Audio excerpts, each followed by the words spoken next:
Good morning, everyone. So, we are on same chapter poverty, and today we are discussing the different measures adopted by government to remove poverty and unemployment. कि government ने poverty को remove करने के लिए कौन कौन से programme start किए हैं, ठीक है. So it's also again a important question कि गवर्नमेंट के जो भी पॉवर्टी को रिमूव करने के मेजर्स है सेम वही एम्प्लॉयमेंट को राइज करने के मेजर्स भी हैं. तो दोनों चैप्टर्स का सेम क्वेश्चन है, तो आप इसको इम्पॉर्टेंट क्वेश्चन है तो आप इसको ध्यान से करोगे.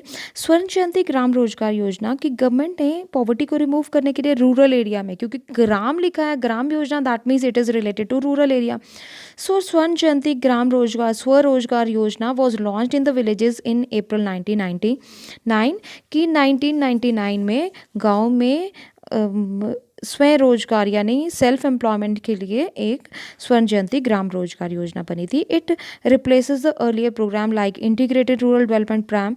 आईआरडीपी प्लान को जो यंग यूथ को ट्रेन करने के लिए प्लान किया था उसको रिमूव करके उसके प्लेस पे ये नई प्लान बनाया गया था. Under this program, a large number of small enterprises are established in rural area. Rural area में छोटे छोटे बहुत सारे इंडस्ट्रीज एंटरप्रेन्योर्स एंटरप्राइजेस एस्टैब्लिश किए गए. Small enterprises were organise as individual enterprises as well as an collective basis, कि या तो ये किसी के इंडिविजुअल किसी ने बनाए थे, ऑर्गेनाइज किए थे, या फिर सेल्फ हेल्प ग्रुप एसएचजी ने इनको बनाया था. 2011-12 में SGSY स्कीम लॉन्च हुई, national rural livelihood mission. Next आपका है this scheme national rural livelihood mission NRLM scheme. ये स्कीम जो है इसको आजीविका भी कहा गया. इस स्कीम में 150 डिस्ट्रिक्ट्स में 2012-13 में ये स्कीम इम्प्लीमेंट हुई, और उसके बाद 14-15 में एक साल बाद इसको 150 डिस्ट्रिक्ट्स में इम्प्लीमेंट दोबारा किया गया. एक्सपैंडेड टू नदर यानी और दूसरे 150 डिस्ट्रिक्ट में और इंक्लूड किया गया इसमें, यानी टोटल मिला के 300 हो गए.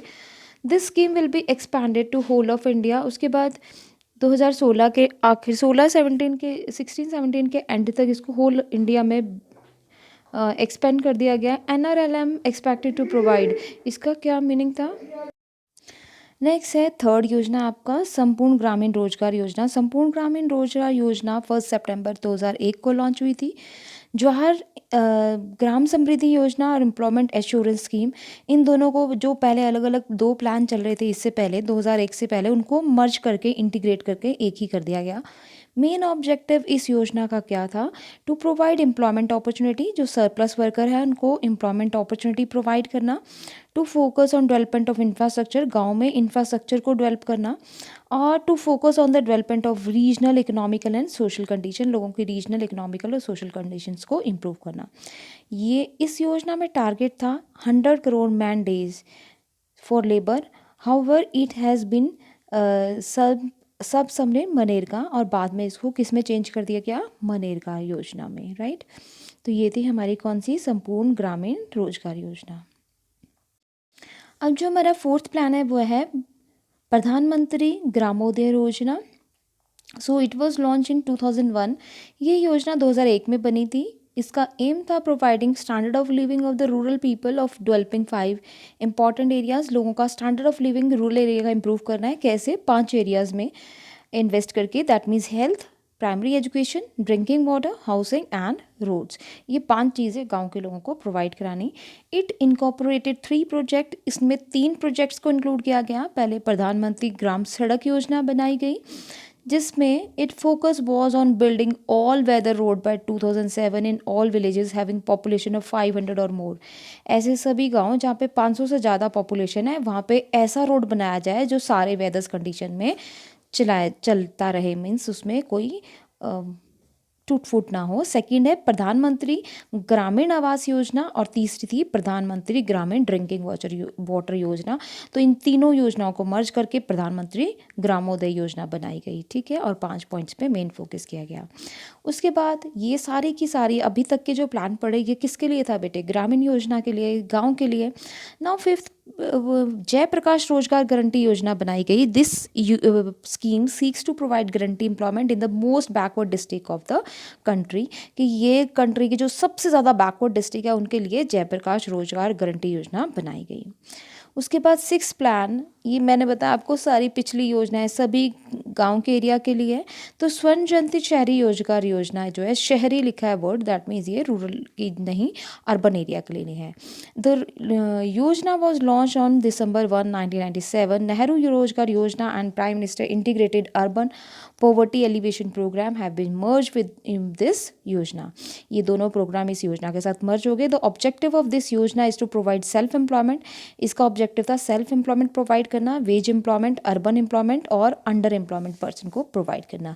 It includes the following two plans. इसमें दो प्रोग्राम इंक्लूड हुए थे, एक अर्बन सेल्फ एम्प्लॉयमेंट प्रोग्राम और दूसरा अर्बन वेज एम्प्लॉयमेंट प्रोग्राम. ठीक है, ये दोनों ही प्लान इसके अंदर मर्ज हुए थे. इसमें 75% जो इस प्लान का खर्चा है वो सेंट्रल गवर्नमेंट देगी और जो बाकी 25% एक्सपेंडिचर्स है इस प्लान पे वो स्टेट गवर्नमेंट देगी. नेक्स्ट सेवन्थ प्लान था आपका प्राइम मिनिस्टर रोजगार योजना. ये scheme providing employment to educated unemployed. जो एजुकेटेड अनएम्प्लॉयड है उनको एम्प्लॉयमेंट प्रोवाइड करना. इसमें आपको लोन मिलता है 1 लाख का for opening its own enterprises. अपना खुद का एंटरप्राइजेस खोलने के लिए 1 लाख रुपए का लोन मिलता है और दूसरी एक्टिविटीज़ के लिए 2 lakhs का लोन प्रोवाइड होता है. Development of small and cottage industry. Special measure have been taken by government to develop small और कॉटेज इंडस्ट्रीज़ को और पॉवर्टी को हटाने के लिए, अनएम्प्लॉयमेंट को हटाने के लिए स्मॉल कॉटेज इंडस्ट्री की डेवलपमेंट पे फोकस किया गया. Next, last plan is, ninth one is, not last, minimum needs program. To raise the standard of living of the poor, minimum need program has been launched during the India in fifth plan. पांचवें plan में minimum need program बनाया गया. The program cover primary education. इसमें primary education, adult education, rural health, rural water, rural road, rural electrification, rural housing, ecological improvement और urban slums. कि इन सब चीज़ों पे फोकस किया गया, स्पेशली जो पुअर सेक्शन ऑफ सोसाइटी है उनके लिए. This is expected to improve the quality of life और poor section of the society. So these are the 9 different plans which the government implement to eliminate the poverty. Now a critical in evaluation, कि अब हम इसके बाद इनकी evaluation करते हैं कि क्या ये प्लान हमारे सक्सेसफुल हुए हैं या नहीं हुए हैं. Studies conducted to evaluate the performance of PAPs. अब इनकी परफॉर्मेंस की जब हमने स्टडी करी तो ये सब नोटिस पाया. Number 1, percentage of population below poverty line has decline. कि पॉवर्टी लाइन की जो पॉपुलेशन थी वो 46% जो था 73-74 में, अब वो 2011-12 में कम होकर कितना हो गया 21.9%. वेज रेट भी ओवर टाइम काफ़ी बड़े हैं, यानी वेजेस जो लेबर को मिलने वाला वेज रेट था वो भी tens time it also increases over time. Yet PAP have failed to deliver the desire result. हालांकि कहते हैं कि डिज़ायर रिजल्ट इसे नहीं मिला, बट कॉजेज एज अंडर, उसके क्या रीज़न थे क्यों हमें डिज़ायर रिजल्ट नहीं मिला. Number 1, the administration and the concern staff was inefficient. कि जो भी इसका एडमिनिस्ट्रेशन था इन योजनाओं का और जो स्टाफ था दैट वॉज इनएफिशिएंट, वो एफिशिएंटली वर्क नहीं करते थे because of complex procedure involve, क्योंकि इसका प्रोसीजर ही बहुत कॉम्प्लेक्स था. There was no one of monitoring the follow up action, और इस फॉलोअप एक्शन को भी मॉनिटर करने के लिए कोई नहीं था. Those in charge of programmes favoured the educated. वो एजुकेटेड, रिच और रिसोर्सफुल पर्सन को ही फेवर करते थे, ना कि पुअर पर्सन को. Next, remote area and poor household location in the interiors of the village were neglected.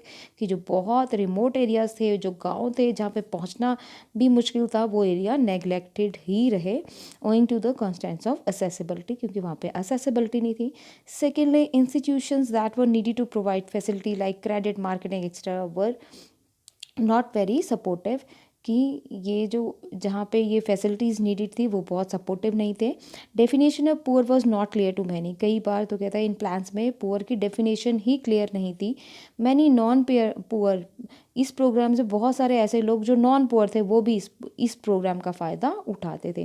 That means जो पुअर के लिए बना है, पुअर सेक्शन ऑफ सोसाइटी के लिए प्रोग्राम बना है, उसका फ़ायदा नॉन पुअर सेक्शन को मिलता था. क्योंकि पुअर की डेफिनेशन में हमने किसको इंक्लूड करा है, that is not clear in these programmes.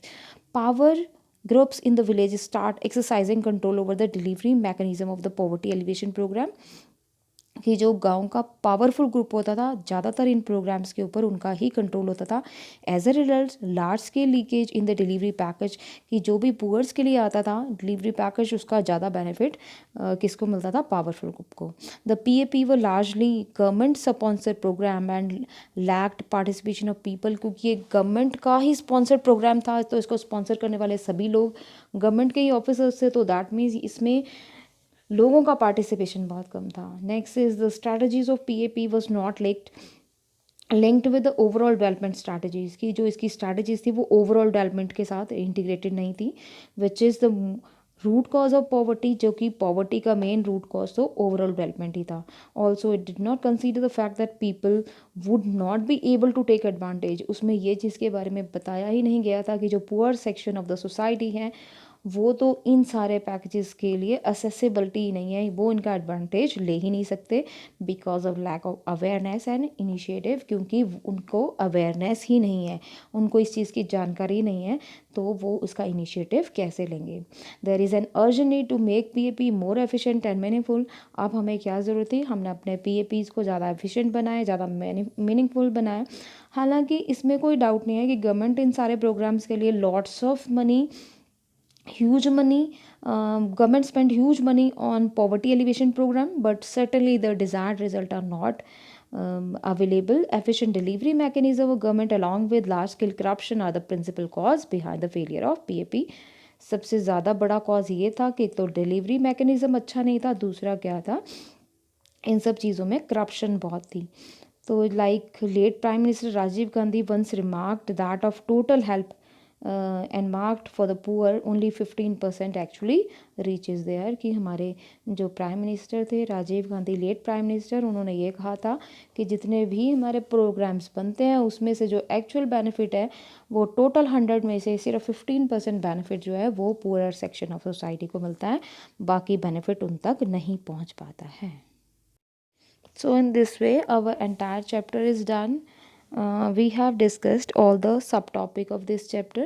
So you all will prepare the notes of this